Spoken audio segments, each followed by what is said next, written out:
श्री गुरुभ्यो नमः। आज द्वितीय दिन की कथा हमारे रामचरितमानस की।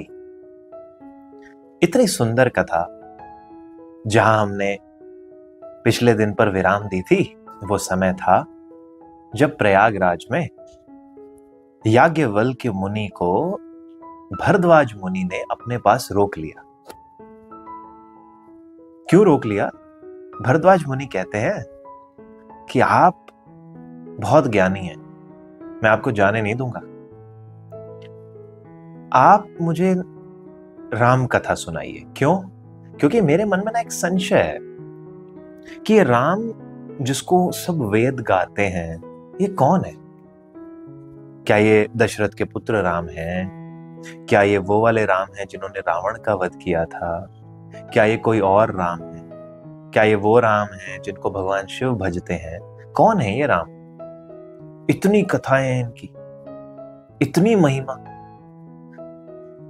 तो याज्ञवल्क्य जी मुस्कुरा देते हैं, कहते हैं कि भरद्वाज जी, आपको पता तो है कि ये राम कौन है, लेकिन फिर भी आपका मन कर रहा है मुझसे कथा सुनने का, तो आप ऐसा प्रश्न पूछ रहे हैं। फिर भी यदि आप कहते हैं कि आपको कुछ संशय है, कुछ डाउट है, तो उसका निवारण मैं अवश्य करूंगा। मैं आपको राम कथा सुनाऊंगा। अब कौन सी राम कथा सुनाएंगे? वो सुना रहे हैं वो राम कथा जो भगवान शंकर ने माता पार्वती को सुनाई थी। तो बड़ा सुंदर सा एक प्रसंग याज्ञवल्क्य मुनि जी सुनाना शुरू करते हैं भरद्वाज जी को कि आओ भरद्वाज, मैं आपको सुनाता हूं वो कथा जो शिव जी ने सुनाई थी। और क्या प्रसंग था वो? बड़ा उत्तम प्रसंग था। उस समय भगवान शिव की पत्नी का नाम सती था। बहुत पुरानी बात है। तो एक दिन ऐसे ही राम राम राम राम भजते भजते भगवान शिव ध्यान कर रहे थे। तो सती मां के मन में यह विचार हुआ कि कौन है ये राम? तो भगवान शिव ने कहा कि ऐसा करते हैं, हम कथा सुनी आते हैं, आपको बड़ा आनंद आएगा। तो वो कुंभज ऋषि के पास कथा सुनने आए। कुंभज का मतलब है अगस्त्य मुनि। अगस्त्य मुनि बड़े बड़े ही पावरफुल, बड़े शक्तिशाली, बड़े विद्वान अगस्त्य मुनि। कहते हैं एक बार त्रेता युग माही, याज्ञवल्क्य जी सुना रहे हैं कि एक बार त्रेता युग में शंभु गए कुंभज ऋषि पाई। शंभु कुंभज ऋषि के पास गए। संग सती जग जननी भवानी। साथ में कौन थी? सती, जग जननी भवानी उनकी पत्नी। पूजे ऋषि अखिलेश्वर जानी। जैसे ही भगवान शंकर अगस्त्य मुनि के पास पहुंचे, अगस्त्य मुनि उनको देखकर बहुत प्रसन्न हुए कि मेरे द्वार शिव आए हैं, इष्ट हैं उनके शिव। तो उनका पूजन करने लगे। अब यहां सती माता को बड़ा अचंभा हुआ कि ये किसी गुरु के पास कथा सुनने जा रहे हैं, तो वास्तव में तो गुरु का स्थान ऊंचा होना चाहिए। यहां गुरु ही इनकी सेवा कर रहे हैं, ये तो बड़ा अचंभा है। क्या इनमें वो क्षमता है भी सही कि ये कथा सुना सके? यहां उनको संदेह हो गया। अब ये संदेह कितने बड़ी समस्याओं की जड़ है। जब हम गुरु के पास जाते हैं और गुरु हमें समझाते हैं, मान लीजिए आपके गुरु ने आपको कोई मंत्र दिया या आपके गुरु ने आपको कोई क्रिया सिखाई, हम ये सोचते हैं कभी कभी कि इससे क्या लाभ होगा, इस क्रिया से क्या लाभ होगा। किसी के गुरु ने उसको मंत्र दे दिया, 1 2 3 बजा चैन की बीन। हम सोचते हैं अरे ये भी कोई मंत्र है, इसमें ना संस्कृत है ना कुछ है, पता नहीं ये हमारे लिए काम करेगा या नहीं। हम गुरु के कार्य पर संदेह करते हैं। और जैसे ही हम गुरु के कार्य पर संदेह करते हैं, फिर उस कार्य का हमें लाभ नहीं मिलता। वास्तव में शक्ति किसी मंत्र की नहीं होती, शक्ति गुरु की होती है। अगर गुरु आपको मंत्र देता है कि आप राम राम जपो, तो एक व्यक्ति जिसको राम राम का मंत्र मिला है वो राम राम जपेगा, एक व्यक्ति जिसको राम राम का मंत्र नहीं मिला, अगर वो राम राम जपेगा, दोनों का फल अंतर होगा। क्योंकि जो गुरु ने मंत्र दिया है उसमें एक शक्ति बस गई गुरु की। तो ऐसा माना जाता है, शास्त्र कहते हैं, पतंजलि योग सूत्र में यह बात है कि जब आप आचार्य के पास जाएं, जब आप कुछ अध्ययन करना चाहते हैं, तो आपको किसी भी कार्य को करने के समय 4 प्रकार के लोगों पर, 4 प्रकार की चीजों पर बड़ा सम्मान देना होगा। एक तो ज्ञान, जिसको आप अर्जित कर रहे हैं वो ही सम्मान के योग्य है। दूसरा, वो ज्ञान जिसने बनाया, ईश्वर, वो सम्मान के योग्य है। तीसरा, वो ज्ञान जो आपको दे रहा है, गुरु, वो सम्मान के योग्य है। और चौथा, वो जो ज्ञान को ले रहा है, क्या आप सम्मान के योग्य नहीं? तुलसीदास जी ने जब रामचरितमानस की रचना करी, जो हमने पिछले दिन की कथा में बात करी भी थी, उन्होंने सबको सम्मान दिया, यहां तक कि शत्रुओं को भी सम्मान दिया, लेकिन अपने को सम्मान देना भूले नहीं, अपने को भी सम्मान दिया उन्होंने।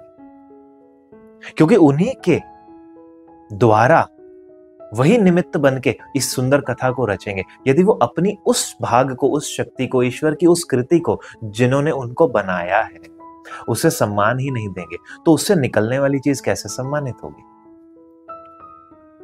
हमारी ये बड़ी बुरी आदत है, हम किसी के आगे खड़े होते हैं तो हम अपने आप को विनम्र दिखाने के लिए अपना सम्मान करना बंद कर देते हैं। अपना सम्मान अपनी दृष्टि में बहुत ऊंचा होना चाहिए कि हाँ, हम बड़े सम्मानजनक हैं। उसे बताओ नहीं इस प्रकार से, लेकिन अपना सम्मान अपने दृष्टि में हमेशा रखना चाहिए।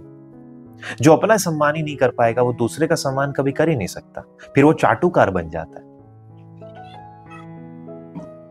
तो यहां भवानी माता आई हैं भगवान शिव के साथ, लेकिन मन में डाउट चल रहा है कि ये समझा भी पाएंगे क्या, क्या कथा सुनाएंगे, हल्का हल्का डाउट है। एक गुरु एक कथा 10 लोगों को सुनाता है और 10 लोगों को वो कथा अलग अलग प्रकार से समझ आती है। कारण, गुरु के प्रति उन 10 लोगों की श्रद्धा में भिन्नता है। इसलिए जब आचार्य आपको कुछ सिखा रहे हो, पहले सीखें, फिर उसके बाद ये विचार करें कि ये चीज मेरे लिए ठीक है या नहीं। सीखते समय नहीं, पहले तो मान के ही चलो कि हाँ, ये जो सिखा रहे हैं वो तो सही ही है, मुझे करना है। कोई संशय नहीं, कुछ नहीं, कोई यहां दिमाग में फिल्टर नहीं, मुझे ये करना ही करना है। फिर गुरु कहें, मान लो इस क्रिया को आप 40 दिन तक करें, फिर विचार करें कि मुझे इससे लाभ हुआ नहीं हुआ, क्रिया रखनी है नहीं रखनी, किसी और गुरु के पास जाना है या नहीं जाना। वैसे तो अधिकतर स्थितियों में आपको गुरु चेंज करने की आवश्यकता भी नहीं पड़ती, क्योंकि गुरु आपको चुनते हैं, आप गुरु नहीं चुनते। और यदि बदलने की आवश्यकता पड़ रही है, इसका मतलब गुरु ने आपका चुनाव नहीं किया था, सही गुरु अभी आना बाकी है। वो आ जाता है मन में कि हाँ, यही मेरे सही गुरु हैं, जो हमें सही मार्ग पर चला दें।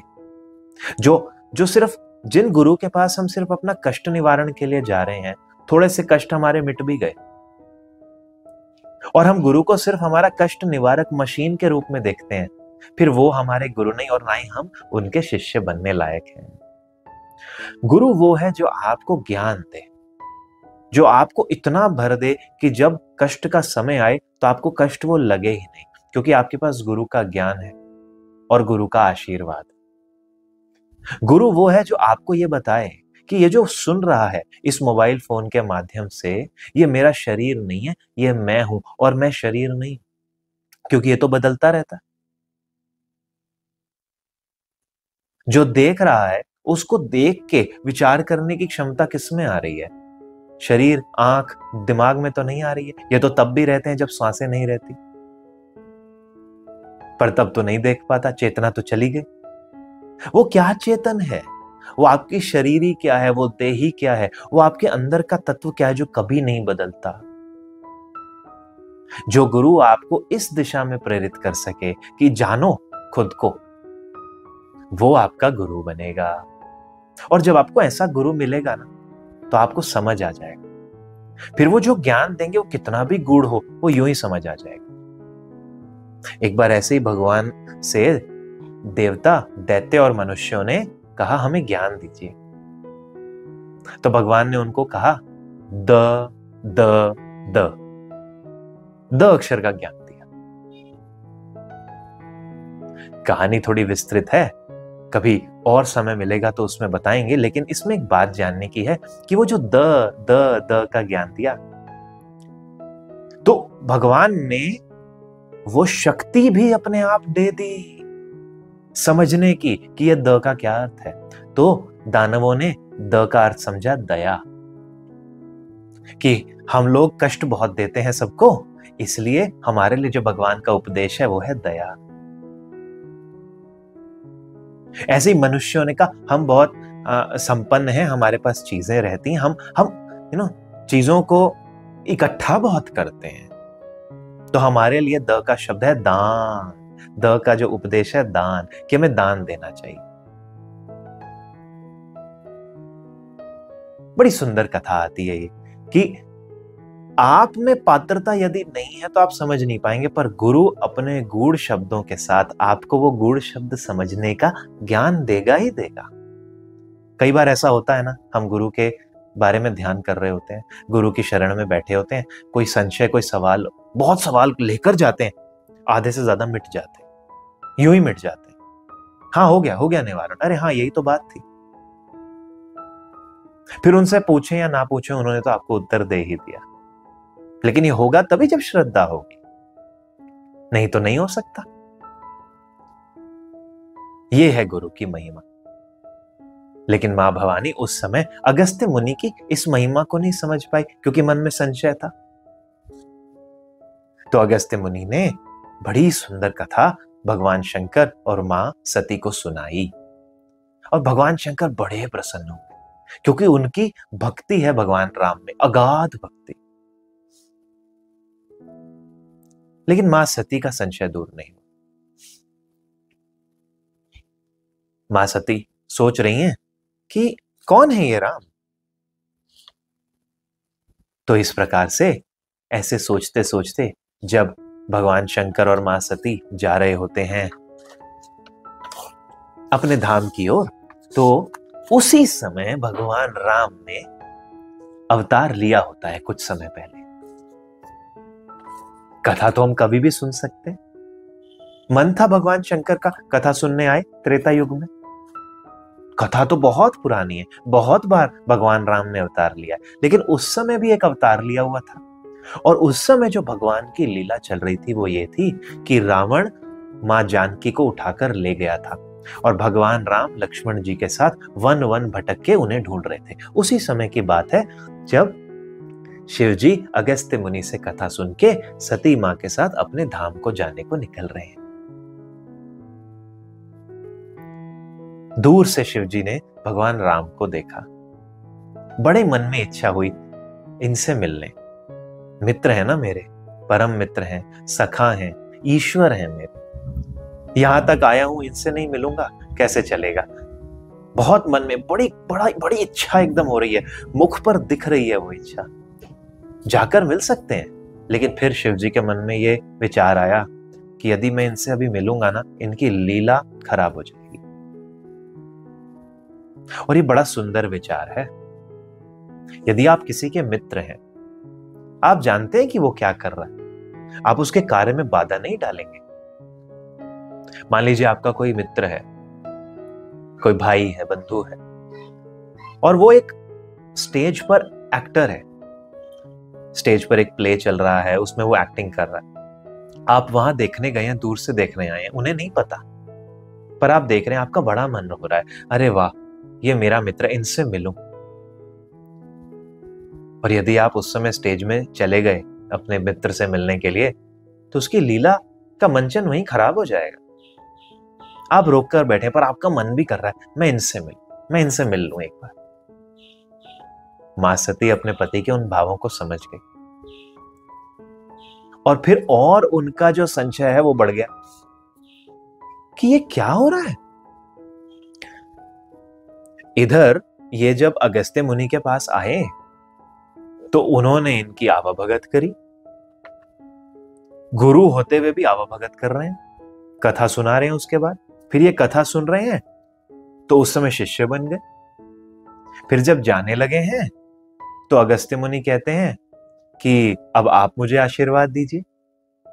भगवान शिव कहते हैं आप मांगिए आशीर्वाद, वर मांगिए। अब वो फिर से शिष्य से भगवान हो गए। अगस्त्य मुनि कह रहे हैं आप मुझे भक्ति दे दीजिए राम की। भगवान शिव उनको भक्ति सुना रहे हैं भगवान राम की। अब भगवान शिव गुरु हो गए, अगस्त्य मुनि शिष्य हो गए। ये क्या चल रहा है? मां सती को समझ ही नहीं आ रहा, सब उल्टा पुल्टा हो रहा है। इधर ये रास्ते में जा रहे हैं, उधर राम जी रो रहे हैं, बिलख रहे हैं, पत्तियों से पेड़ों से पूछ रहे हैं अरे मेरी सीता कहाँ है। सती मां के मन में बड़ा क्षोभ हुआ, अरे ये कैसे ब्रह्म है, ये कैसे ब्रह्म है जिन्हें मेरे पतिदेव पूज रहे हैं, ये तो स्त्री के वियोग में रोते जा रहे हैं, वन वन भटक रहे हैं। ये यदि ब्रह्म है तो ढूंढ लें अपनी स्त्री को यूं ही। कोई ले गया इनकी स्त्री को, झट से उसे मार डालें। मां सती ये नहीं समझ पाई कि ये लीला का भाग है। किसी कारणवश भगवान ने मनुष्य रूप धारण किया है, उन्हें वो मनुष्य लीला ही करनी है, वो ब्रह्म लीला वहां नहीं कर सकते, वरना रावण का मरण होगा ही नहीं। क्योंकि रावण को तो ये वरदान मिला था कि उसे वानर और मनुष्यों के अलावा कोई और ना मार सके। यही यदि भगवान राम अपना ब्रह्म रूप प्रकट कर दें, फिर वो मनुष्य नहीं रहेंगे, फिर मनुष्य नहीं रहेंगे, फिर रावण का वध नहीं होगा। जिस कारणवश उन्होंने अपना अवतार लिया वो सिद्ध ही नहीं हो पाएगा। जिस कारणवश वो 14 वर्ष के लिए वन में आए वो सिद्ध ही नहीं हो पाएगा। पर मां सती इस बात को नहीं समझ सकी, लेकिन ये समझ गई कि हमारे पति देव के मुख पर ना कुछ ऐसी इच्छा है जो वो पूरी तो करना चाहते हैं लेकिन कर नहीं रहे हैं। तो उन्होंने पूछ लिया आप क्या चाहते हैं। तो भगवान शंकर ने कहा ये राम है, पर मैं इनसे मिलूंगा नहीं अभी। लेकिन मां सती कहती हैं मुझे ना समझ नहीं आ रहा ये कौन है। तो भगवान शंकर कहते हैं कि ठीक है, अगर आपको कथा सुनने के बाद भी नहीं समझ आया, मेरे समझाने के बाद भी नहीं समझ आया, तो फिर आप इन्हीं से पूछ लीजिए, ले लीजिए इनकी परीक्षा। मां सती कहती हैं ठीक है, ले लेती हूं परीक्षा इनकी। और फिर भगवान शिव ये भी कहते हैं कि देखें सती, आप इस बात का ध्यान रखें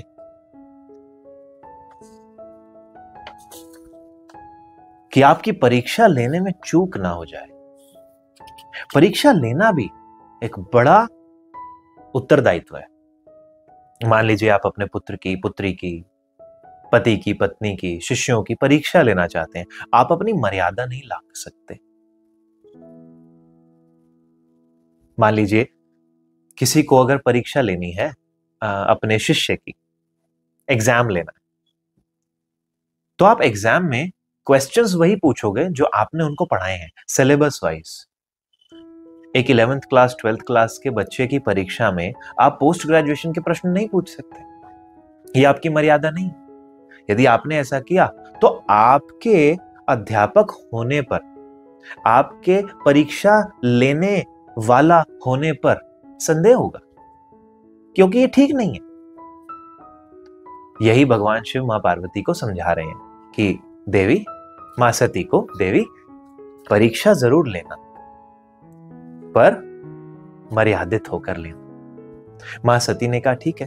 तो कहते हैं जाओ तुम परीक्षा ले आओ, मैं इस पेड़ के नीचे बैठा हूं, मैं इस पेड़ के नीचे बैठा हूं। और वहां बरगद के पेड़ के नीचे वो बैठ गए और राम राम का जाप करने लगे। मां सती पूछती हैं आप भी चलिए। भगवान शिव कहते हैं नहीं, मैं क्यों चलूं, मुझे तो परीक्षा नहीं लेनी, मुझे तो पता है वो ब्रह्म कौन है। आप जाइए, परीक्षा लेकर आप आ जाइए यहां।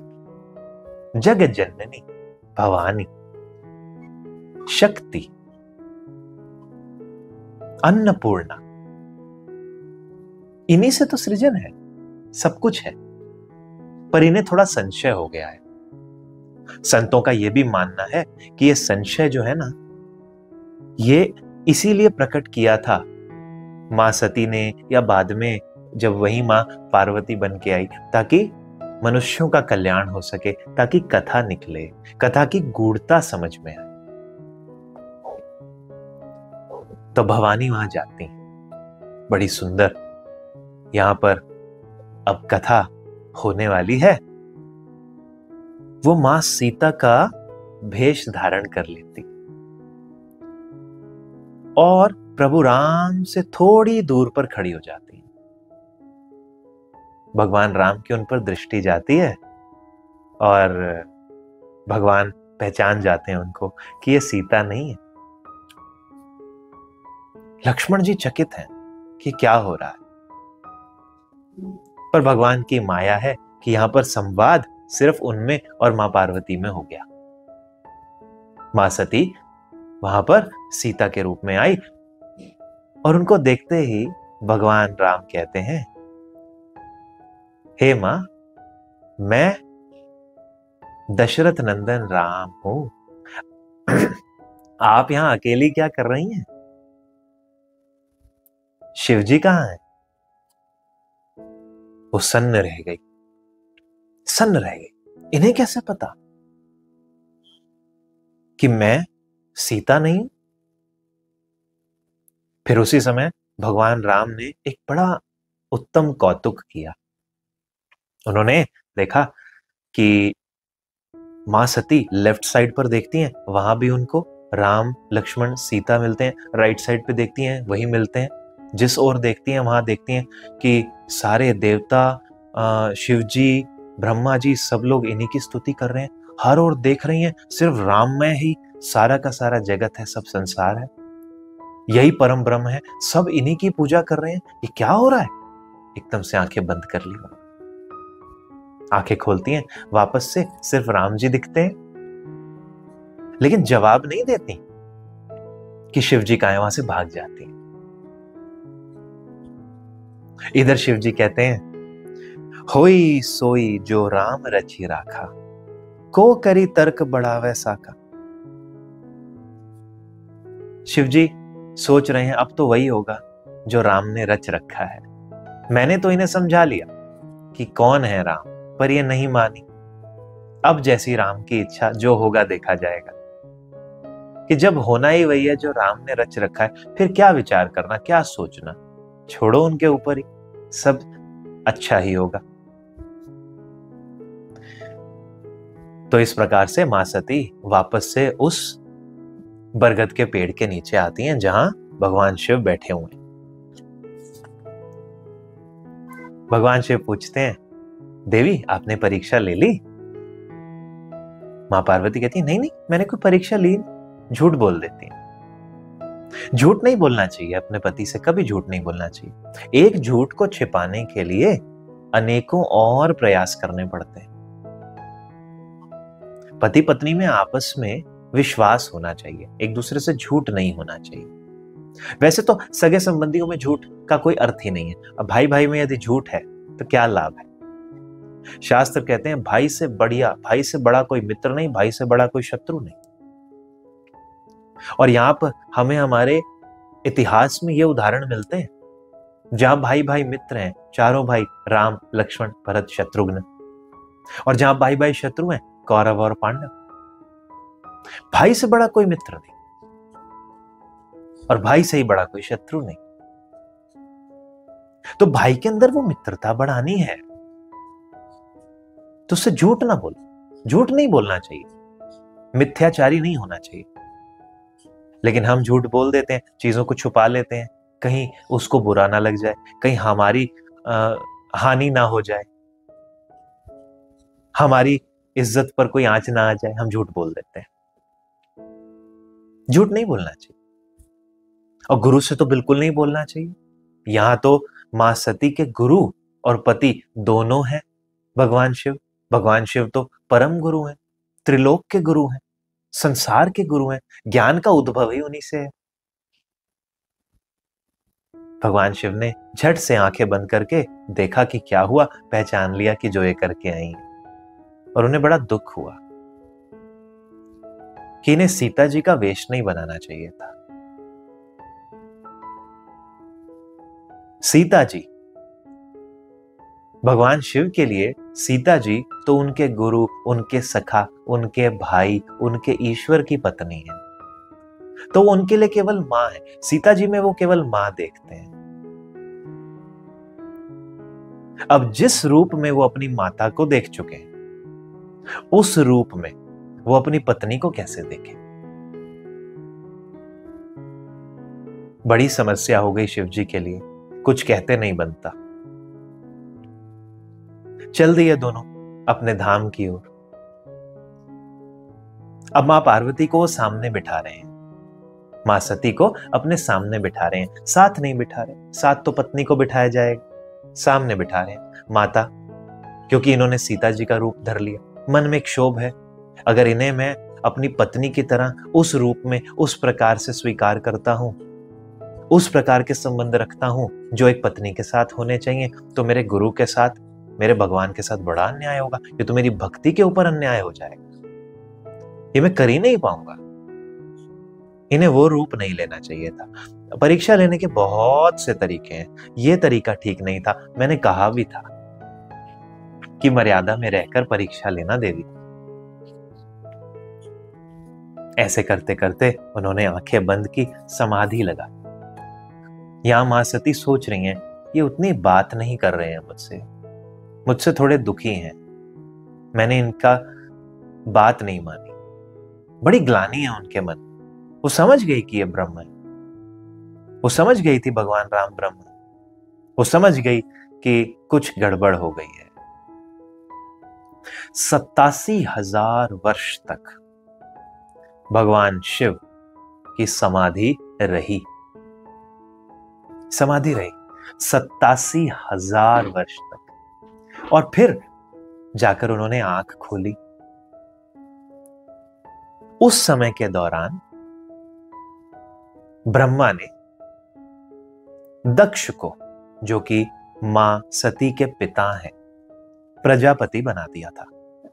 प्रजापति का मतलब है प्रजा का राजा, यानी कि जो सृष्टि का राजा हो गया, जो सृष्टि को संचालन करने में सब डिसीजंस लेगा, उसे प्रजापति बना दिया था। उन्हें लगा ब्रह्मा को कि अच्छा है, ये व्यक्ति कैपेबल है, गुणी है, कर लेगा सृष्टि का काम। प्रजापति बना दिया, दक्ष प्रजापति हो गए। प्रजापति होने के बाद उन्होंने सोचा हम घर में एक यज्ञ करेंगे, बहुत बड़ा आयोजन, सबको बुलाएंगे। इधर मां सती देख रही हैं, ऊपर आकाश मार्ग से देवता जा रहे हैं, अलग अलग प्रकार के जीव, अलग अलग योनियों के जीव जा रहे हैं अपने अपने विमान सजाकर, अपनी अपनी पत्नियों के साथ अच्छे अच्छे कपड़े पहनकर, इतने सुंदर सजकर, नाचते गाते। कहां? बहुत बड़ा फंक्शन हो रहा है। प्रजापति दक्ष के यहाँ एक यज्ञ है, हमें सबको आमंत्रण मिला है, हमें वहां जाना है, किसी ने ऊपर से बताया।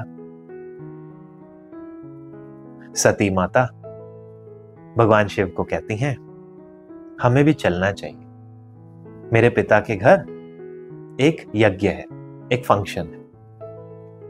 भगवान शिव कहते हैं, देखो हमें निमंत्रण नहीं आया, किसी जगह दुख हो बिना बुलाए जाओ, किसी जगह सुख हो बुलाए बिना मत जाओ, आपका कभी भी आदर नहीं होगा। किसी कारणवश दक्ष जो हैं वो शिव से रुष्ट थे, उन्होंने उनको नहीं बुलाया उनका अपमान करने के लिए, ना उन्हें बुलाया ना अपनी बेटी को बुलाया, किसी को कोई न्योता नहीं दिया। लेकिन यहां मां सती कहती हैं कि मेरी बड़ी इच्छा है पिता का यज्ञ देखने की, इतना बड़ा अनुष्ठान, इतना बड़ा यज्ञ हो रहा है, हम नहीं जाएंगे तो अच्छा नहीं लगेगा। भगवान शिव बार बार समझाते हैं, देखो सती, जाना तो चाहिए, पिता का यज्ञ है, किंतु तभी जाना चाहिए जब हमें बुलावा आए, हमें निमंत्रण नहीं है, ये ठीक नहीं होगा। वो नहीं मानी, हट करती नहीं। तो फिर भगवान जी ने कहा कि ठीक है, आप जाना चाहती हैं तो आप चले जाइए। सब सामान वामान की पैकिंग करी उन्होंने। मां सती वहां चली गई। साथ में शिव जी के 1-2 गण भी उन्होंने भेज दिए थे कि जाओ इनको छोड़ाओ। सती मां ऑलरेडी थोड़ी दुखी अवस्था में थी कि मैंने कुछ गलत कर दिया है, इतने समय से प्रभु ने मुझसे बहुत अच्छे से प्रेम नहीं दिखाया है, अभी तो इनकी समाधि ही खत्म हुई है, इतना समय तो मैं अकेली ही वास कर रही थी, तो कुछ परिवार से मिल लूं, ऐसी उनकी इच्छा थी। वो गई वहां पे। वहां जाती हैं, उनसे कोई मिलता नहीं, भाई बहन कोई भी नहीं मिल रहा है। थोड़ा मां मिलने के लिए आई, और कोई नहीं मिला। सबका बड़ा ठंडा सा एक रिस्पॉन्स था। सती माता समझ गई कि ठीक नहीं किया मैंने यहां आके। मुझे अपने स्वामी की यह बात माननी चाहिए थी कि जहां न्योता नहीं हो वहां जाने से हानि ही है, मान की हानि है। और वहां बैठे बैठे सुनने में आ रहा है कि दक्ष जो है बुराई कर रहे हैं शिव की, कह रहे हैं देखो देखो देखो, इनको तो हमने बुलाया नहीं, ये फिर भी आ गई। इस प्रकार की बहुत गंदी गंदी बातें जब मां सती ने सुना, उन्हें बहुत दुख हुआ। उन्होंने सबको, अपने परिवार को बहुत खरी खोटी सुनाई कि आपको ऐसा नहीं करना चाहिए, बहुत गलत बात है, आप उनकी बहुत गलत बात कर रहे हैं। पर वो इतनी दुखी हुई कि मेरे पति का यहां इतना अपमान हुआ कि योग अग्नि अपने अंदर भड़काई उन्होंने और खुद को ही वहीं भस्म कर लिया, शरीर त्याग कर दिया। योग अग्नि। इधर हमारे समाज में एक बहुत पहले सती प्रथा हुआ करती थी, जिसमें पति की चिता के ऊपर पत्नी को कहा जाता था कि आप बैठ जाइए, पति गए तो आप भी गए। ये बड़ी भ्रांति है, ये बड़ा अशुद्ध आचरण रहा। सती मां ने कभी भी अपने को यज्ञ में नहीं डाला था। उस कुंड में, बहुत लोग कहते हैं कुंड में वो कूद गई, नहीं, कुंड में नहीं कूदी, योग अग्नि से खुद को भस्म किया था। अपने अंदर ही वो अग्नि क्रिएट करी, प्रकट करी और खुद को भस्म कर ली।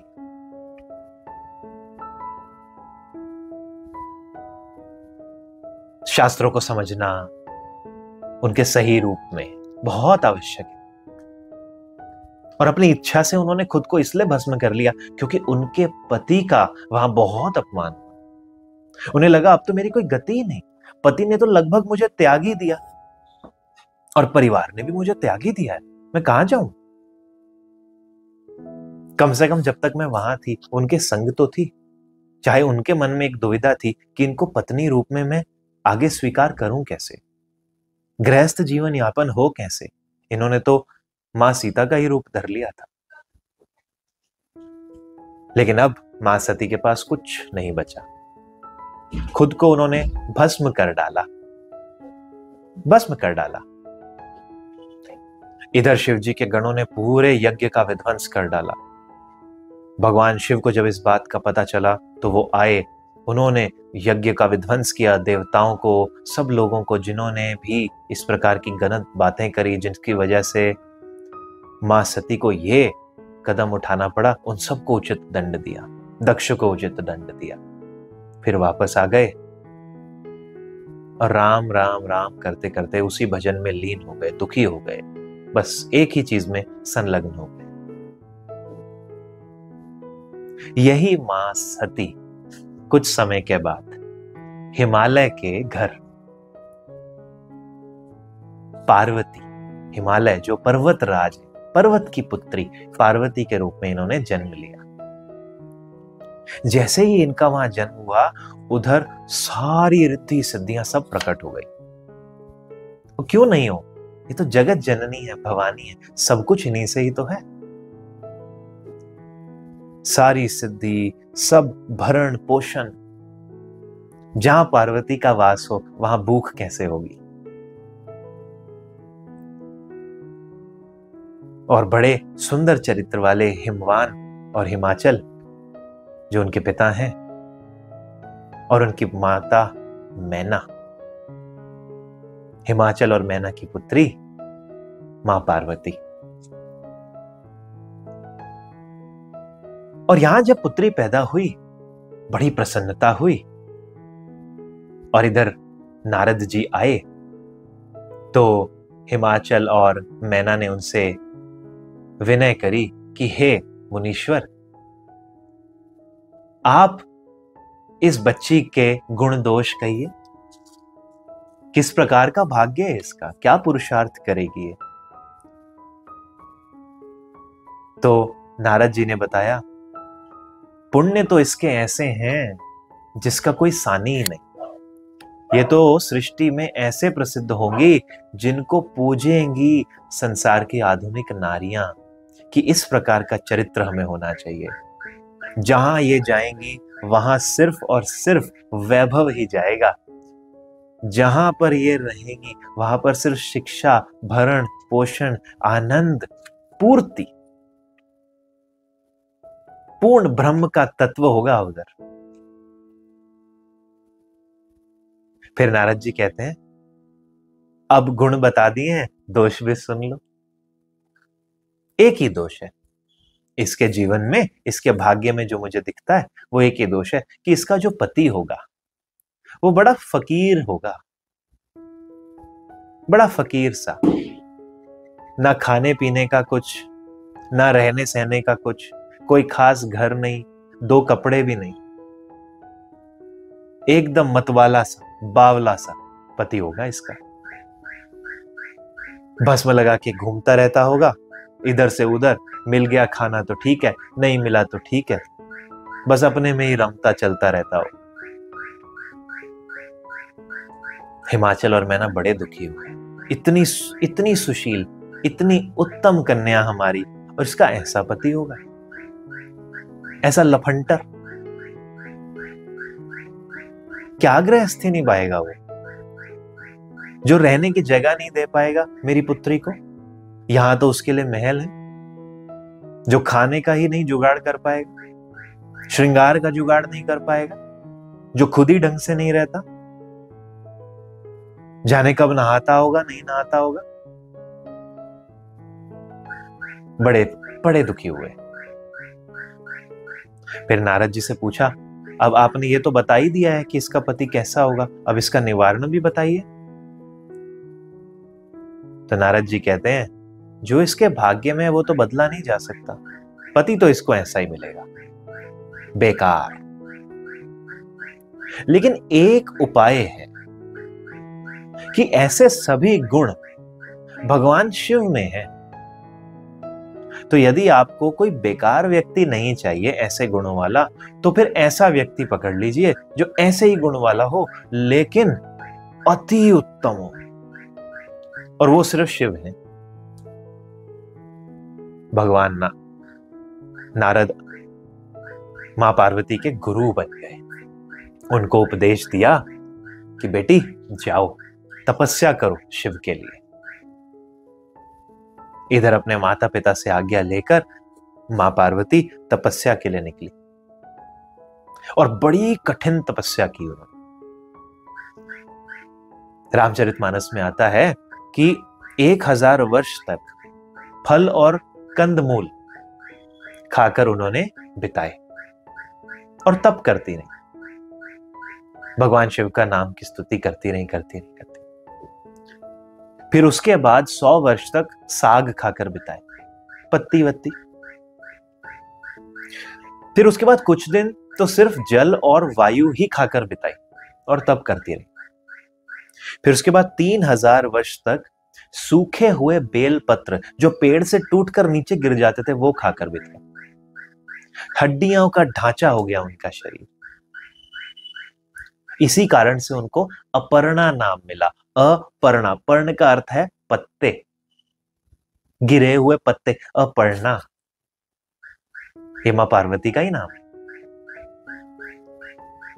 इतना घोर तपस्या करने के बाद ब्रह्मा जी को प्रसन्नता हो गई। ब्रह्मा जी ने कहा, देवी तेरे जैसा तप नहीं किया किसी ने, जा, ये मेरी वाणी है, तुझे शिव अवश्य मिलेंगे।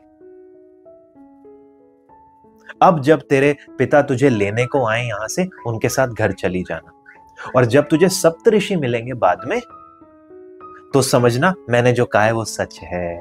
वो वैलिडेशन हो जाएगा। मैंने तुझे कहा ना शिव मिलेंगे, तो देख सप्तऋषि तेरे पास भी आएंगे। तो जब सप्तऋषि आ जाए तो ये मान लेना कि हाँ, ब्रह्मा जी ने कहा था, ये उनका कथन सत्य होने वाला है। शिव तो मुझे मिलेंगे, जा तू घर जा। मां पार्वती घर चली गई। इधर भगवान शिव भगवान राम की स्तुति में डूबे हुए थे, दुखी थे। भगवान राम वहां प्रकट हो गए। आपका मित्र आया है, आपका सखा, आपका गुरु, आपका ईश्वर, आपका माता, आपका पिता, यही तो है राम भगवान शिव के लिए, यही तो है शिव भगवान राम के लिए। कैसे टालेंगे उनकी कोई बात? तो बोलते हैं भगवान राम कि हे भोलेनाथ, पार्वती से विवाह कीजिए। ये सती हैं, आप ही के लिए आई हैं, आपके लिए तपस्या कर रही हैं, इनसे विवाह कीजिए। अब अपने स्वामी का तो नहीं टाल सकते। तो भगवान शंकर ने कहा ठीक है, कर लेंगे, आपने कहा है ना, कर लेंगे। भगवान राम वहां से चले गए। इधर शिव जी ने भेजा किसी को कि जाइए इनकी परीक्षा लेके आइए। कुछ ऋषियों को भेजा। ऋषि सब गए हैं, उनको कहते हैं अरे क्या तू ये शिव के पीछे लगी हुई है, क्यों नारद की बात मानती है, बड़ी बुराई लगाई उन्होंने। इन नारद ने किसका घर बसने दिया? मजाक कर रहे हो, एग्जाम्पल्स दे रहे हैं, देखो किसका घर बसने दिया। जिन जिन के पास नारद गए वहां समस्या ही आ गई। ध्रुव के पास नारद गए, प्रहलाद के पास नारद गए, सब समस्या ही समस्या आई। ये नहीं बताया कि बाद में ईश्वर की प्राप्ति भी नारद के कारण ही हुई है। बस वो बोल रहे हैं कि इनकी किनकी बात मान रही हो, कहां तुम शिव के चक्कर में पड़ रही हो, क्या हो रखेगा तुम। पर मां पार्वती कहती हैं अब तो यही है जो है, और मुझे तो इन्हीं से ही ब्याना है, मेरे तो सर्वस्व ही यही है। ऋषि सब प्रसन्न होते हैं, वो कहते हैं वाह देवी, तेरी परीक्षा ली, तू सफल हो गई। इस बात को वापस आकर बताते हैं भगवान शिव को। भगवान शिव बड़े प्रसन्न होते हैं कि हाँ ठीक है, विवाह कर सकते हैं इनसे। फिर भगवान राम को याद करते हैं कि हाँ आपने बोला था मुझे विवाह करने के लिए। पर भगवान शिव का क्या है, भगवान राम को याद करते हैं, इतने प्रसन्न हो जाते हैं, मन में एक छवि आ जाती है, ध्यान में चले जाते हैं। फिर ध्यान में चले गए, लो जी हो गई शादी। कहां से होगी शादी? इधर हजारों साल से माता ने तपस्या की है, इधर इन्होंने परीक्षा करा ली, भगवान राम आए, इन्होंने बोला कि आप शादी कर लो, ये फिर से समाधि में चले गए। अब क्या करें? और इसी समय तारक नाम का एक असुर हुआ। ऐसा असुर किसी के जीते नहीं जीतता था। देवताओं ने कई युद्ध लड़ ली, नहीं जीत रहा है। पूरी की पूरी सृष्टि में हाहाकार मचा दिया उसने। उसका क्या उपाय था? ब्रह्मा जी कहते हैं शिव जी से जो उत्पन्न होगा पुत्र उनका, वो मारेगा इसको, और कोई उपाय नहीं है। इस प्रकार का ये इसका वरदान है, शिव जी से जो पुत्र उत्पन्न होगा। वो तारकासुर भी बड़ा ज्ञानी था, वो जानता था। सती मां तो चली गई, इन्होंने किससे ब्याना है? मांग लेता हूं यही वरदान कि मुझे मारने वाला सिर्फ शिव का पुत्र होगा। जब शिव का पुत्र ही नहीं होगा तो मारेगा कौन? और शिव का पुत्र कैसे होगा जब तक उनका विवाह ही नहीं होगा? और शिव ने कौन सा विवाह करना? ये तो दुखी है, ये तो ध्यान में रहते, हजारों हजारों वर्ष ध्यान में रहते। बड़ा बुद्धिमान था तारकासुर। इधर देवताओं ने सोचा किसी प्रकार से अब शिव जी की हमें ये भंग करनी होगी समाधि, तब तो जाकर ये वरण करेंगे मां पार्वती का, तब तो जाकर पुत्र होगा। आते हैं सारे देवतागण कामदेव के पास। कामदेव को कहते हैं, हे कामदेव, आप तो जानते ही हैं कितनी बड़ी समस्या इस समय हो गई है। तारक का असुर हमारा कितना नुकसान कर रहा है, बहुत परेशान कर रहा है, सृष्टि में हाहाकार मचा रहा है। कोई भी लोक उसने छोड़ा नहीं है जो व्यथित ना हो, परेशान ना हो। कुछ हमारा काम कीजिए, शिव जी को उनकी समाधि से जगाइए। कामदेव डर गया। वो जानता है भगवान शिव को समाधि से जबरदस्ती जगाने का अर्थ है मृत्यु, और वो भी काम के द्वारा, परम मृत्यु। पर फिर भी वो जानता है कि कोई बात नहीं, कार्य तो देवताओं का मुझे सिद्ध करना ही होगा। कोई बात नहीं, मेरी मृत्यु भी हो जाएगी तो चलेगा। और अपनी सारी शक्तियों को समेटता है, तोते के ऊपर बैठता है जो उनका वाहन है, अपना धनुष बाण उठाता है, पहुंचता है कैलाश पर्वत पर, और उस समय सारी सृष्टि काममय हो जाती है। कोई रोक टोक नहीं, कुछ नहीं। उस 2 घड़ी के लिए सारी सृष्टि में हाहाकार मच जाता है जब कामदेव अपनी लीला दिखाता है, पर भगवान शिव पर उसका प्रभाव नहीं पड़ रहा। 1 2 3 4 बाण चलाता है, और फिर एक और अंतिम बाण चलाता है उनके तीसरे नेत्र पर। शिव जी क्रोधित होते हैं, नेत्र खोलते हैं, अग्नि निकलती है। उसी समय कामदेव भस्म हो जाता है। भस्म हो गया। ज्ञान नेत्र को आप काम से बाधित करेंगे तो आपको नष्ट ही करेगा। ज्ञान का काम का कोई मेल नहीं। और यहां काम का अर्थ केवल संभोग नहीं है, काम का अर्थ है कामना। यानी हम किसी भी कामना में अगर उलझ गए, मुझे ये चाहिए, मुझे ये चाहिए, मुझे चाहिए, फीवरिशनेस आ गई, ज्ञान का लोप हो जाएगा, वो भस्म कर देगा आपको। जो कार्य आपको करना है अपना कर्तव्य समझ के करना है, जो प्राप्ति आपको करनी है वो अपना कर्तव्य समझ के करनी है। आप धन कमाइए, झट से कमाइए, ढेर सारा कमाइए, लेकिन उसके पीछे पागल नहीं होइए। ये अर्थ है कामनाओं के पीछे भागना। कामनाओं के 4 प्रकार बताए गए हैं शास्त्रों में। एक तो है कामना, जिसको हम वासना बोल सकते हैं। वासना का अर्थ है मुझे कोई चीज चाहिए, मुझे ये वाला लैपटॉप चाहिए, ये वाला फोन चाहिए, आईफोन चाहिए मुझे, यह वासना। फिर इससे एक और ऊंचा रूप होता है कि ये तो मुझे चाहिए, इसके बिना मेरा काम नहीं चलेगा। अब हमने ये भी उसके साथ जोड़ दिया कि मेरा काम चलेगा नहीं जब तक मुझे इस चीज की प्राप्ति नहीं हो जाएगी। आईफोन मुझे चाहिए, इसके बिना मेरा काम नहीं चलेगा। अब ये वासना से बढ़कर हो गई स्पृहा। अब इससे एक कदम और आगे जाते हैं। अब तो मुझे मिल ही जाए, तड़प बढ़ गई है। अब तो मुझे मिल ही जाए ये मेरा आईफोन। इसे कहते हैं इच्छा। यहां तक भी ठीक है, लेकिन कामनाओं का भाव ऐसा है कि आप वहां रुक नहीं पाते।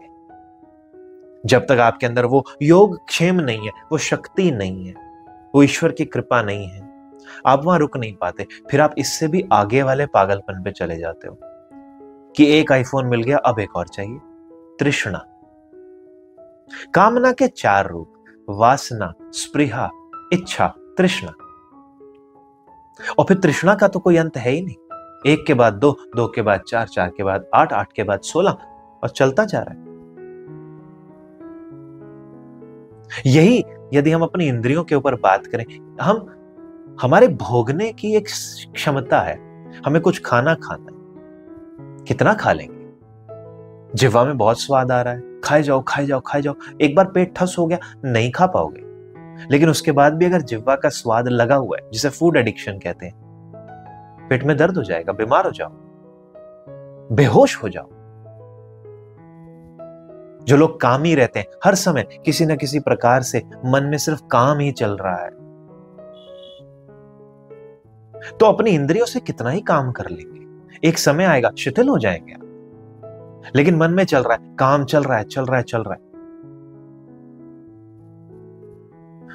इंद्रियों का जो सुख है, उस सुख की लिमिटेशन है, हमारी चाह की लिमिटेशन है ही नहीं। ये तो वही बात हो गई कि आपने नल खोला, उसमें से जल निकला, नल तो वहां है, टैंकी भी वहां है, जल तो खत्म हो ही जाएगा कभी, उसके बाद नल खुला ही हुआ है, जल थोड़ी आएगा।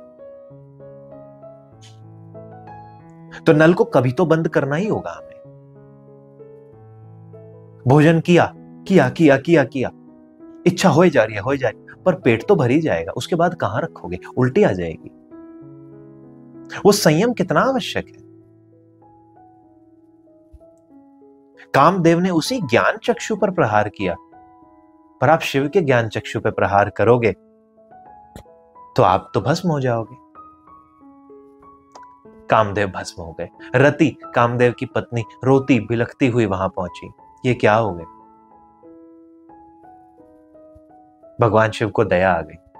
उन्होंने कहा, देवी तो चिंता ना कर, बिना शरीर के रूप में ये तेरा पति तेरे साथ रहेगा अभी कुछ समय तक। उसके बाद ये भगवान कृष्ण के पुत्र प्रद्युम्न के रूप में शरीर धारण करेगा और फिर तुझे मिलेगा शरीर रूप में, देवता बन के आ जाएगा। रति प्रसन्न हो गई। भगवान शिव के नेत्र खुल गए। भगवान शिव का मां पार्वती से विवाह निश्चित हो गया। क्या सुंदर विवाह। इधर रामचरितमानस में गोस्वामी तुलसीदास जी वर्णन करते हैं भगवान शिव की बारात का। बड़ा सुंदर वर्णन है। कहते हैं, कैसा तो दूल्हा है ये, इसका श्रृंगार सुनो। सर में जटा लपेटी हुई है, बाल में कंघी नहीं हुई हुई, बस गुदड़ गुदड़ करके बाल लपेट दिए। कौन कर रहे हैं श्रृंगार? ये गण, जिनको श्रृंगार करना ही नहीं आता। कैसे कैसे गण हैं?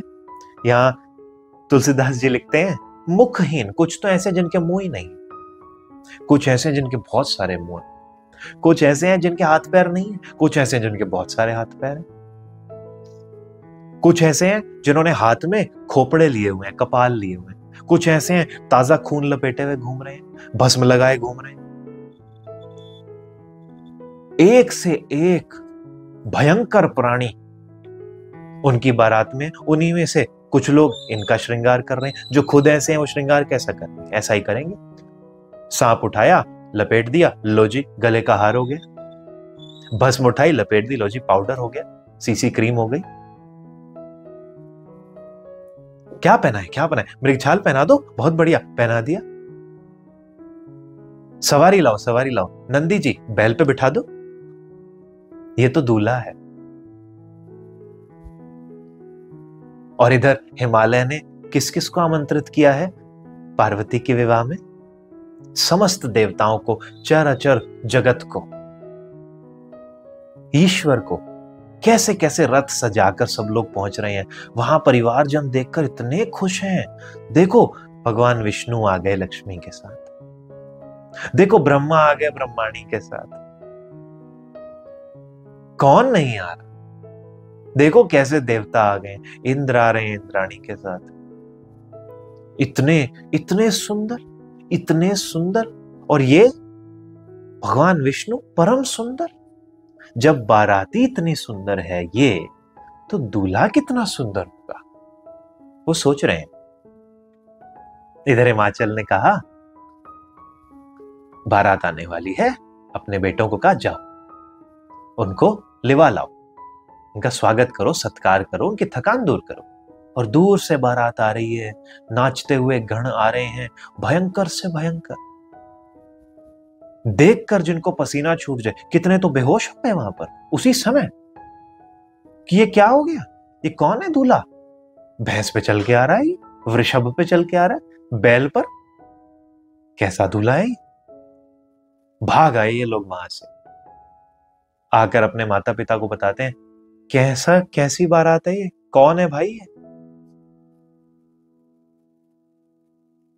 हम ईश्वर के स्वरूप को नहीं जान सकते। बाहरी आवरण देखकर ही हम अंदाजा लगा लेते हैं कोई व्यक्ति कैसा है। वो अच्छा दिख रहा है, अच्छा ही होगा, चाहे वो रोज नहाता भी ना हो। हमारे इधर संपर्क में भी ऐसे कई लोग हैं, बहुत अपना रंग रोगन तो करते हैं, स्नान नहीं करते रोज। पास जाएंगे दुर्गंध आएगी या फिर परफ्यूम की ही स्मेल आएगी, क्योंकि कवर कर रखा है सब। और अंदर से बहुत बीमारियां, हर प्रकार की बीमारियां, कोई ना कोई दवाई ले रहे हैं, कभी कोई स्किन प्रॉब्लम की दवाई ले रहे हैं, कभी कोई मनोवैज्ञानिक के पास जा रहे हैं क्योंकि दुखी बहुत है। लेकिन बाहरी आवरण बड़ा सुंदर, बड़ा सुंदर। इंस्टाग्राम इस प्रकार की रील से भरा हुआ है, बाहरी आवरण सुंदर है। बाद में पता चलता है कि कोई बहुत बड़ा सेलिब्रिटी है, किसी को पॉडकास्ट पे आता है और वहां पर बताता है, अजी मैं तो बड़ा डिप्रेशन से जूझ रहा था या जूझ रही थी, मुझे तो बड़ी समस्याएं थी, मैंने इस प्रकार से उन समस्याओं को सहा और उनका पार पाया। बाहरी आवरण एकदम ठीक है। बहुत लोग हैं आज भी समस्या जनित हैं, पता ही नहीं लगता। कोई युवा है, एकदम से किसी ने सुसाइड कर लिया। बाहरी आवरण बड़ा सुंदर था, ऐसा लगता ही नहीं था कि इसको इतना कम ज्ञान होगा क्या। लेकिन चल बसा। मन में क्या चल रहा है कुछ नहीं पता, शरीर में किस प्रकार की बीमारियां हैं कुछ नहीं पता। 23, 24, 25, 40, 35 की उम्र में हार्ट अटैक्स आ रहे हैं लोगों को। ये चीज जो 60-70 की उम्र में किसी किसी को कभी हुआ करती थी, आज इतनी इतनी ज्यादा कॉमन हो गई है। हमारे भी एक मित्र थे, उस समय मेरे विचार से शायद वो 26 या 27 के रहे होंगे। कुछ करियर की समस्या से जूझ रहे थे। एक दिन रात को सोए, सुबह उठे ही नहीं, कार्डियक अरेस्ट हो गया। बाहर क्या है अंदर क्या है, दोनों अंतर है। यहां भगवान शिव आ रहे हैं अपने गणों के साथ, है तो ईश्वर, ये उनका रूप है। और वो भस्म क्या है, वो देव जो संहार और सृजन के देव हैं, वो भस्म नहीं लगाएंगे तो क्या लगाएंगे। संसार को वो यही तो संदेश दे रहे हैं कि तुम ये राख ही तो हो, तुम्हारा स्वरूप ये शरीर नहीं है, तुम्हें राख ही हो जाना है। जाओ उसके पार जो राख के भी पार है। स्वीकार करो अपने आसपास की जितनी भी विषमताएं हैं, विकलताएं हैं, यही तो गण हैं उनके। सिर्फ सुंदर सुंदर फूल ही तुम्हारे बगिया को सजाएंगे क्या, कांटे साथ नहीं आएंगे क्या, वो संसार के लिए आवश्यक नहीं है। किसी व्यक्ति को कोई समस्या हो गई, कोई विकलांग हो गया, क्या उसे जीने का कोई हक नहीं है? उनके साथ आप सम्मान से नहीं रह सकते? जाति धर्म में बटे हुए इस प्रकार के लोग क्या सब अलग अलग हो गए? यही तो उनका विचार है कि देखो मेरे साथ तो ये गण है, किसी का तो मुंह ही नहीं। खाना कैसे खाएंगे बारात में जाके, पर चल रहे हैं, नाच गा रहे हैं। इधर मैना बड़ी परेशान हो गई। मैना के पुत्र उन्हें कह रहे हैं कि इस बारात को स्वागत करना तो दूर, कोई वहां 2 मिनट टिक जाए तो भी बहुत बड़ी बात है, शादी कैसे होगी, हो ही नहीं सकती। बड़ी दुखी हो गई मैना कि ये मेरी पुत्री के साथ क्या हो रहा है, ये विधाता ने क्या रच दिया। और फिर कुछ समय के बाद नारद मुनि आते हैं, उनका संताप दूर करते हैं, उन्हें मां पार्वती के पिछले जन्म की कथा सुनाते हैं कि ये सती हैं, ये इनकी पत्नी ही है। ये एक दिन ऐसे भगवान राम की परीक्षा लेने के लिए मां सीता के रूप में आ गई थी, और तभी से इस प्रकार का क्रम चला, किस प्रकार से इनकी मृत्यु हुई, किस प्रकार से भगवान शिव समाधि में चले गए और फिर इन्होंने आपके घर जन्म लिया। ये तो जगत जननी है, ये भवानी है, ये तो ईश्वर की अर्धांगिनी है, ये ईश्वर ही है। भगवान शिव इनके बिना अधूरे हैं, ये भगवान शिव के बिना अधूरे हैं। उन्हें ऐसा भस्म जड़ित कोई मानव ना समझो। आपकी पुत्री तो ईश्वर है, ईश्वर, इनकी वंदना करो, इनकी शादी कराओ। मैना का वहां पर सारा दुख चला गया, बड़ी धूमधाम से विवाह किया। फिर यहाँ हिमाचल ने सब लोगों को एक एक करके बहुत बहुत प्रकार के गिफ्ट्स देकर ब्राह्मणों को इत्यादि जो भी लोग शादी में आए थे उन सबको एक एक करके विदा किया। इधर मां पार्वती भगवान शिव के साथ आराम से कैलाश में खुशी खुशी निवास कर रही हैं, आनंद है। और फिर वहां उनसे कार्तिकेय का जन्म होता है और वो तारकासुर का वध करते हैं। और जब तारकासुर का वध हो गया, कार्तिकेय का जन्म हो गया, फिर एक दिन मां भवानी पार्वती भगवान शिव से पूछती हैं कि हे देव, मैं अपने पिछले जन्म की कथा जानती हूं, मुझसे क्या भूल हुई उस समय, पर अब मेरे मन में कोई संशय नहीं, लेकिन मेरे मन में एक प्रश्न है। मुझे आज भी इस बात की क्लैरिटी नहीं मिली कि ये राम है कौन। आज मैं अपनी जिज्ञासा से यह जानना चाहती हूं कि ये राम, ये ईश्वर, ये कौन है, ये दशरथ के पुत्र कौन है, किस लिए इन्होंने अवतार लिया है, यहां पर क्यों लेते हैं ये अवतार, जिनको आप भजते हैं इनकी क्या महिमा है, कृपा करके मुझे बताइए। पिछले दिन हमने एक चर्चा करी कि आपका प्रश्न कैसा है इस बात पर निर्भर करेगा कि आपको उत्तर क्या मिलता है, आपको उसका परिणाम क्या मिलता है। जब अर्जुन ने भगवान कृष्ण से यह पूछा, मैं युद्ध तो नहीं करना चाहता पर फिर भी आप मेरे गुरु हैं, आप मुझे बताइए मैं क्या करूं, तब भगवान कृष्ण ने उसको बताया कि तू क्या कर, तब तक नहीं बताया था। अगर अर्जुन इस प्रकार का प्रश्न ना पूछता ना शरणागत होकर, तो भगवान कृष्ण उसको कुछ ना बताते, उसको कहते ठीक है मत कर युद्ध, मैं मार दूंगा इनको, मुझे क्या करना है, 1 मिनट लगेगा, 1 मिनट भी कहां लगेगा। पर अर्जुन उनका निमित्त बना, उस कर्म का, उस धर्म युद्ध का, जिसके कारण हमें भगवद गीता मिली, हमारा जीवन सुधरा। ईश्वर का काम ही यही है। भगवान क्यों जन्म लेते हैं? वो लेते हैं क्योंकि जब जब होए धर्म के हानि, जब जब होए धर्म के हानि, तब तब मैं लेता हूं अपना रूप। जब जब होए धर्म के हानि, बाणई असुर अधम अभिमानी। जब धर्म की हानि होती है, धर्म की हानि मतलब धर्म का पूरा ह्रास हो जाता है।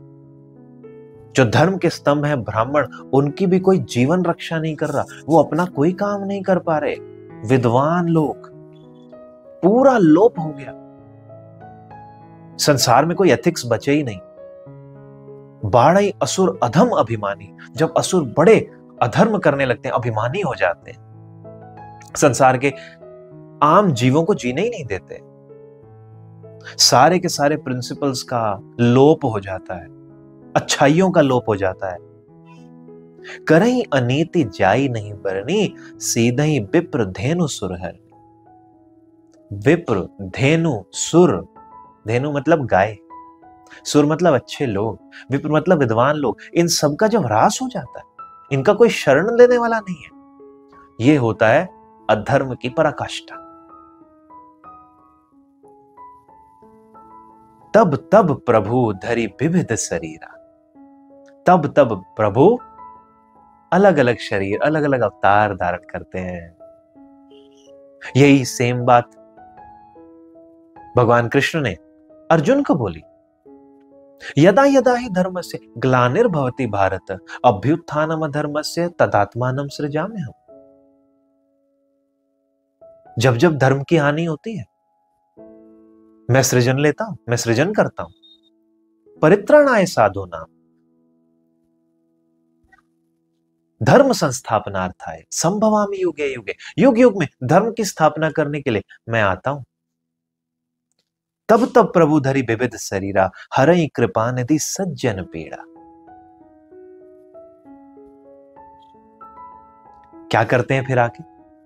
कहते हैं असुर मारी था पही सुरन, असुरों को मारते हैं और देवों को स्थापित करते हैं, यानी कि देव गुणों को स्थापित करते हैं, आसुरी गुणों को, गलत चीजों को खत्म करते हैं। राखई निज श्रुति सेतु, जग बिस्तारई बिसद जस, राम जन्म कर हेतु। यही राम के जन्म का हेतु है कि अपनी अच्छाइयों को मानव मात्र तक वापस स्थापित करना। मां पार्वती पूछती है क्यों जन्म ले रहे हैं, ये क्यों लेते हैं? भगवान शिव उनका उत्तर देते हैं, इस कारण से यह जन्म लेते हैं। मां पार्वती पूछती है फिर ये राम कौन है? कौन से राम है? वही प्रश्न जो याज्ञवल्क्य मुनि से भारद्वाज कर रहे हैं, जिसकी रिस्पॉन्स में यह कथा सुना रहे हैं। यही प्रश्न मां पार्वती ने भी किया भगवान शिव से, और यहां भगवान शिव कहते हैं वैसे तो कोई पार ही नहीं है इनके अवतारों के कारणों का। इतने अवतार लिए हैं और अनेकों कारण हैं, पर फिर भी मैं तुम्हें थोड़े बहुत कारण बताता हूं देवी। फिर वो उन्हें कारण बताते हैं, कहते हैं जय विजय नाम के भगवान विष्णु के 2 द्वारपाल थे। पहला कारण, कई कारण हैं, ध्यान से सुनिए। जय विजय नाम के भगवान के 2 द्वारपाल थे। एक दिन सनकादि मुनि, 4 भाई हैं ये सनकादि मुनि आए। छोटे छोटे बच्चे के रूप में ही मुनि हैं। पैदा होते ही जैसे ही ब्रह्मा जी ने इनको मानसिक रूप से जन्म दिया, इन्होंने सृष्टि का विस्तार नहीं किया, ये भगवत प्राप्ति में ही लग गए। तो एक दिन आए कि हमें तो नारायण से मिलना। जय विजय ने उन्हें अंदर नहीं आने दिया, ये क्रोधित हो गए, उन्हें शाप दे दिया कि तुम 3 जन्म लोगे राक्षस बनके। पर फिर उन्हें दया आई तो उन्होंने कहा कि भगवान तुम्हारा तारण भी करेंगे। कौन से 3 जन्म थे?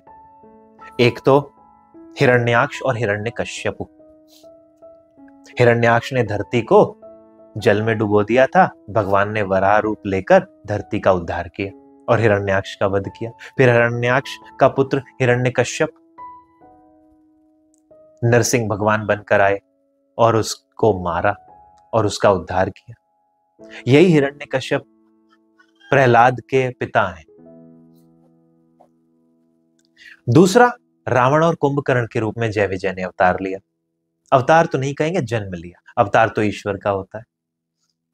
और तीसरा, द्वापर युग में भगवान कृष्ण के समय पर शिशुपाल और दंतावक्र नाम के दैत्यों के रूप में इन्होंने जन्म लिया और भगवान ने इनका 3 जन्मों तक तारण किया। उसके बाद ये वापस भगवान के द्वारपालों की रूप में जय विजय दोनों पहुंच गए।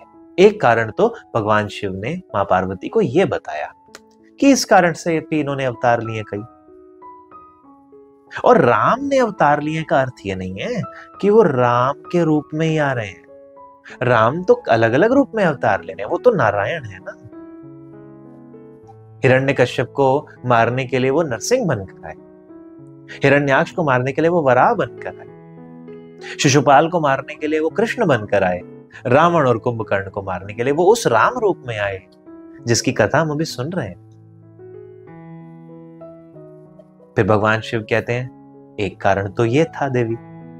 दूसरा कारण था कि एक जलंधर नाम का बहुत ही बड़ा, बहुत ही विशालकाय, बहुत ही शक्तिशाली दुष्ट दैत्य था। किसी के मारे नहीं मरता था। क्यों? क्योंकि उसकी पत्नी बड़ी पतिव्रता थी। पतिव्रता यदि आपकी पत्नी हो तो पति की शक्ति हो जाती है। फिर भगवान विष्णु ने उसका उपाय किया और इस रूप में भी वो आए जलंधर का वध करने के लिए। फिर वो नारद जी की, मनु शतरूपा की और कैकेयी देश के एक राजा सत्यकेतु के पुत्र की कहानी सुनाते हैं कि इन इन हेतुओं से भगवान ने जन्म लिया। इन बड़ी मनोहर कारणों को अब हम अपने अगले दिन की कथा में पूर्ण करेंगे। हम शुरुआत करेंगे नारद जी के कारण क्यों भगवान ने अवतार लिया। बड़ी सुंदर कथा है जब नारद जी ने भगवान को शाप दे दिया था। दूसरे दिन की कथा का हम यहां पर इस समय विश्राम करते हैं। जय श्री राम।